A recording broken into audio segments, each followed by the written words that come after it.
I'm Diane Brady. I'm here with Alanna McCargo, who is the president of Ginni Mae. And welcome, Alanna. Nice to see you.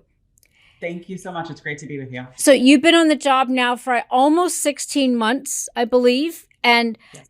let's start to remind people the differences between Ginni Mae and Fannie Mae, because for the average person, we hear about it a lot. We don't fully understand how it, in essence, is different in practice. Sure, I'm happy to do that. So again, thanks for having me.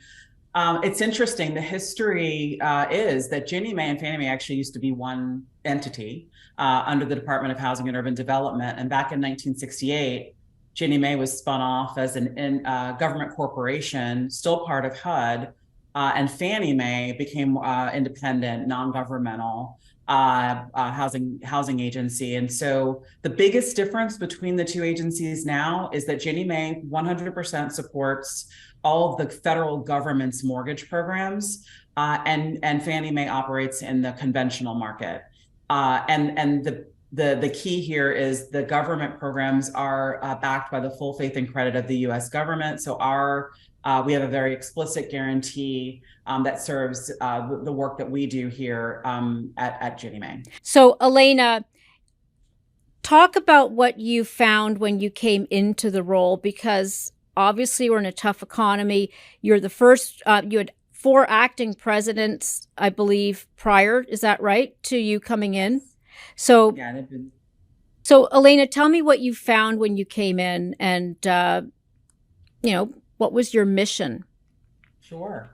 Well, you're hitting on a really important piece. My entry here came at a really, really interesting, unique time. One, the agency had not had a permanent president in almost 6 years when I was confirmed. So a Senate confirmed president had not been here.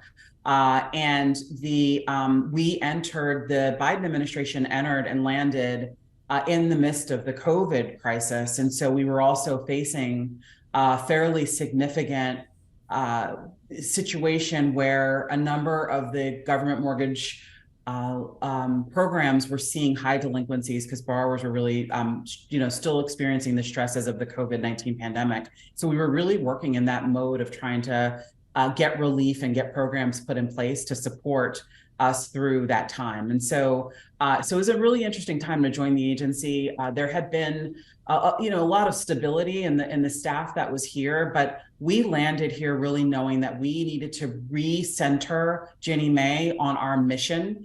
We were created and chartered by Congress for a very explicit mission to serve the most underserved communities and ensure that liquidity and capital flows in the secondary mortgage markets to support those communities. And so my number one focus was making sure we have an equitable housing finance system that meets the needs of all Americans, strengthening the work that we've been doing and supporting all of the agencies that we support, FHA, VA, tribal and rural mortgage programs, and really make sure that the institutions that are our major counterparties in this space are strong.